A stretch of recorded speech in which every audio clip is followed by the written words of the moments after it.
Hey everyone, and welcome back to the Lamely Garden. I am Khaleesi, and I'm excited to be here. I'm excited to be recording this video. I'm excited that you're watching it. So, today is the first day that I am going to get into the garden and try to refresh everything. So, this was my first year trying to grow over the winter, and I'm not going to say it wasn't successful, but it wasn't as good as it could have been. And there were several reasons for that. And that's fine. You live and you learn, and it's okay. It's okay. I know what I'll do next year, and I know what I'll do better. But I just want to kind of share what the garden is looking like. And my goal today is to kind of clean up what's already in there and get some I have some leaf grow, which is like a soil conditioner. I have some of that I want to get into the garden, and I just want to get ready for growing season. Like today is 60 degrees, and y'all can't tell me it's not like 80 degrees out here because it feels so good after such a long, cold, snowy winter. I am so ready to do what it do. That's why my winter garden wasn't as bad as it could have been because we had so much snow, y'all. Like at one point, I think we had like 8 inches of snow, and then like the following week we got like 4 inches of snow, and then it was like 3 weeks later we had like 6 inches of snow. So like we've had a lot of snow, and the fact that I was still able to grow what I've grown over the winter with the snow and the freezing temperatures, I know that next winter is going to be even better, and I'm going to do a much better job at planning out how I do things. But let's just go ahead and get started. Okay, let's just start with like an overview of the garden. So, this is my garden. So, you can see I have 5 raised beds, and I have some grow bags that I grow in all through here. I have to do a better job with those. Like, y'all, I learned so many lessons. The problem with the garden is like conditions can change, which has to alter the way you do things. But like these are things that I grew over the winter. This is kale. I mean, it doesn't look terrible. This is of course like some cold damage that they suffered. But it don't look bad. These are collards. I'm pretty sure those are collards. More kale here. And like this wasn't really covered. I had agriculture cover over it at some point, but in addition to the snow, we've had like really bad winds. So just not the best growing conditions, but we're still going strong. So like this is kale, um, more collards. It actually look really, I mean, outside of like the stuff that's dead, I need to pick that off, but I'm gonna leave those and let those to continue to grow. I may even, I don't know, maybe I won't move anything. If you see these here, like these little hoops, those are what I drape my agriculture fabric over so that I can cover it. And I usually have like, I don't know if you can see the binder clip over there, but I usually have like a binder clip or some kind of clip to keep it on. And this bend, not much survived. So, but I'm be cleaning this stuff up. As you know, like this is gone. So yeah, we're gonna be cleaning this up. Look at that soil though. Soil looks good, nice and healthy. These were peppers from last fall. This one actually still has some peppers on it. Let me see that. Yeah.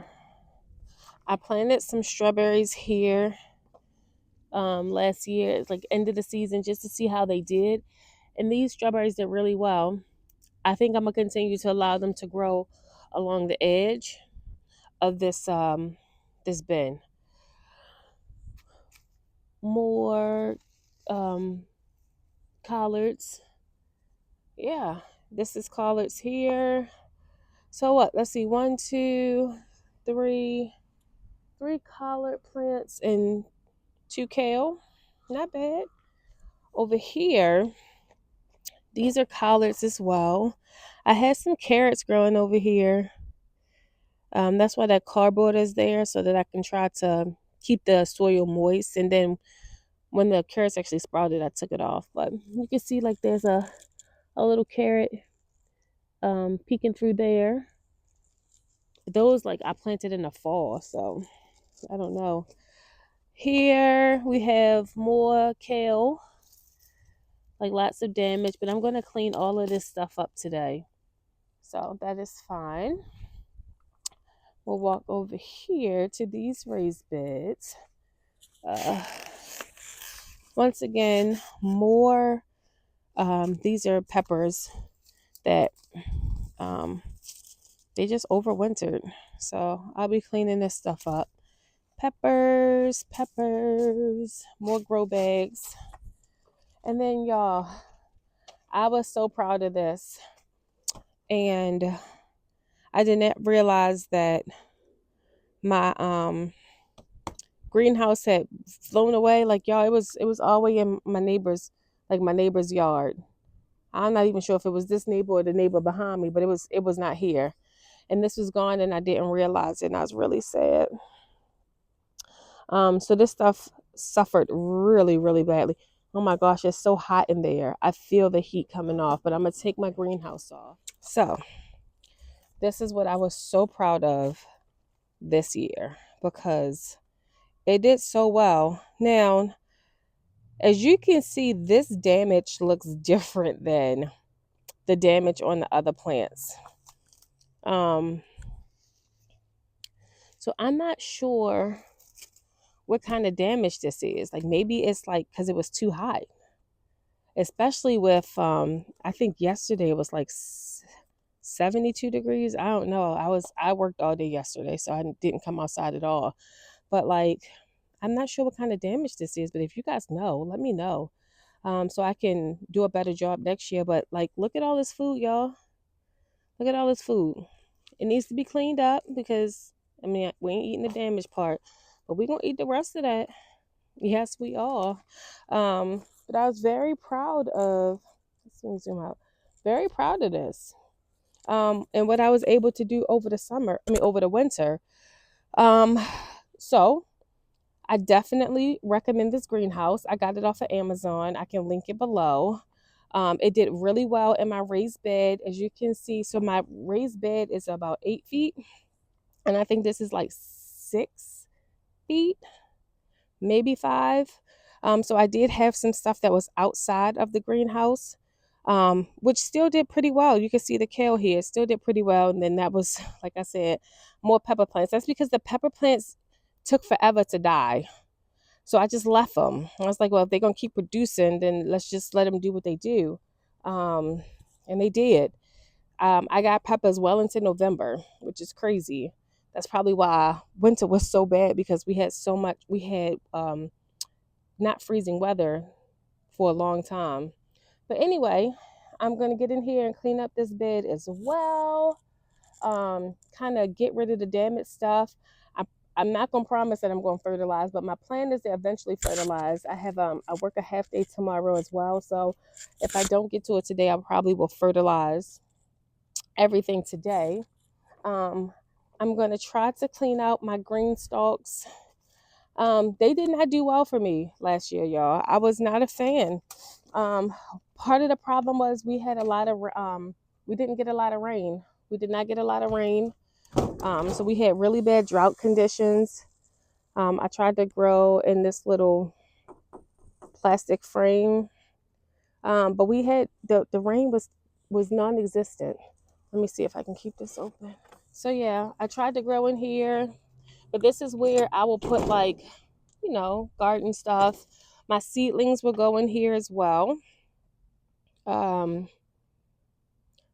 Yeah, so like this is how I'm gonna harden my stuff off this year. Very happy and grateful for this.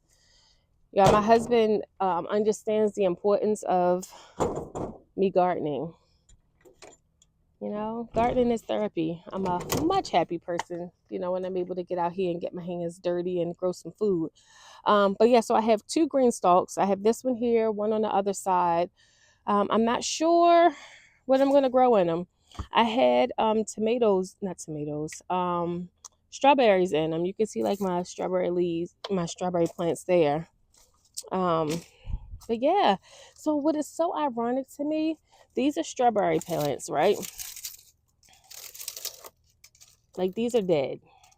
Fine, strawberries will come back every year in my zone. I'm in Maryland zone 7. But those were strawberries. But you remember the strawberries that were over here? Like look at this. Look at these strawberries. It's crazy. They never died. They never died. I don't know what kind of crazy, why is Amazon in there? Crazy stuff that is, but it didn't die. So like I said, I'm gonna allow these to continue to grow. Now strawberries can be invasive because they send off runners, and of course I'm not gonna see runners right now because I mean technically these shouldn't even be green, but they are. But um, I'll try to insert a clip from runners, that I've had from last year because I know I've had runners, and I'm pretty sure I've recorded myself with some. Um, oh, here we. Oh no, that's not one. Yeah, I don't have any. I'll try to insert a clip.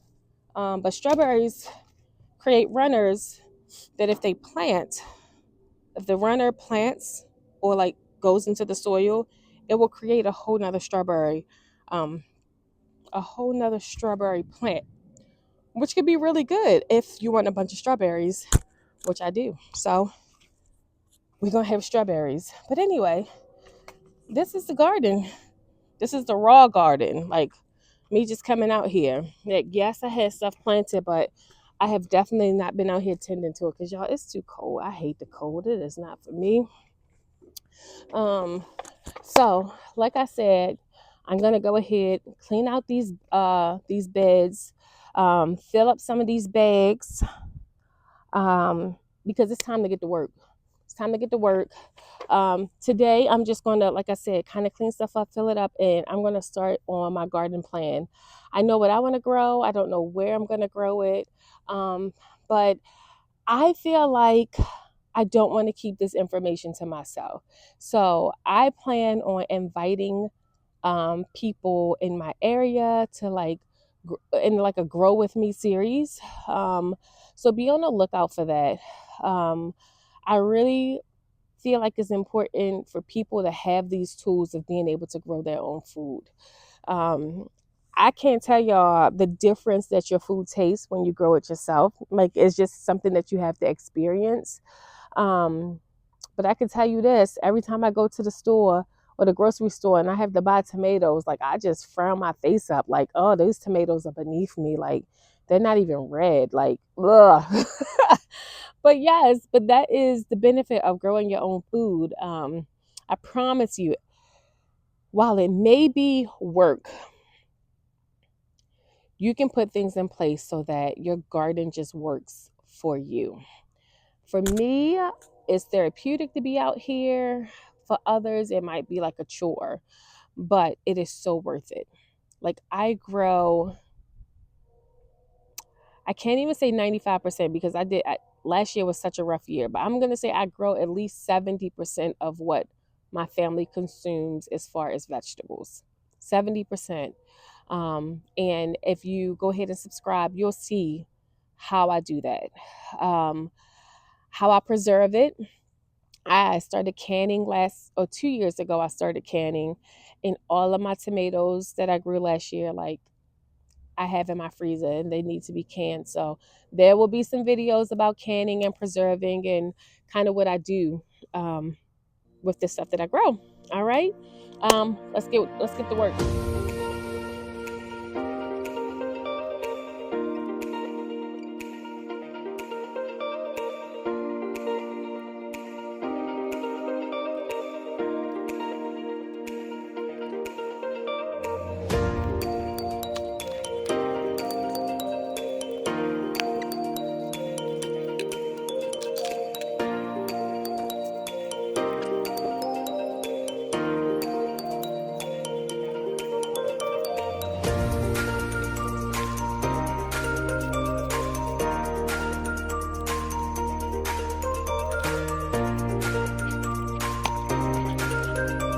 If you made it this far in the video, thank you, thank you, thank you so much. I am so grateful that you stuck around to the end.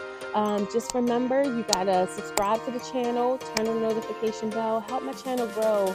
Y'all, I just want to get out there that you can grow food in your backyard. You can grow food in containers. You can grow food on your balcony. Like I plan on doing some things up on my patio for people that don't have a whole bunch of space. No matter what your situation is, you can grow your own food. All right?